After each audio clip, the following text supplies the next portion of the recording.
আমার কথা একটি কথাই, যার আদর্শ প্রেরণায় এগিয়ে যাচ্ছি, তার পরিবারের সুযোগ্য সন্তান তারেক রহমান যখন যে নির্দেশ দিবেন সেটা আমরা সেই সিদ্ধান্ত বাস্তবায়ন করতে আমরা শিরোধার্য।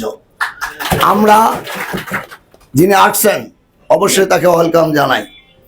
আমার কথা প্রধান অতিথি এবং যার নেতৃবৃন্দ আছেন যে কোনো যোগদানকে আমরা স্বাগত জানাই, দলে আসাকে স্বাগত জানাই। যেহেতু আমার ভারপ্রাপ্ত চেয়ারম্যান উনি স্বাগত জানিয়েছেন, নির্দেশ দিয়েছেন, কিন্তু কথা হলো দীর্ঘদিনে যারা পরীক্ষিত নেতাকর্মী রাজপথে ছিলেন, আমরা যেন কেউ তাদের রক্ত এবং ঘামের সাথে যেন কেউ বেইমানি না করি।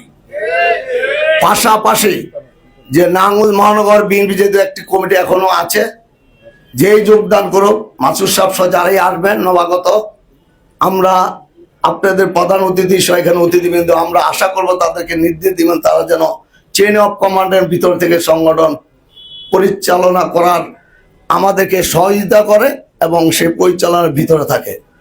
পাশাপাশি এটুকু বলতে চাই যে যারাই আসবে অবশ্যই আমরা তাদেরকে স্বাগত জানাই, সেটা নিয়ম শৃঙ্খলার ভিতরে থাকতে হবে।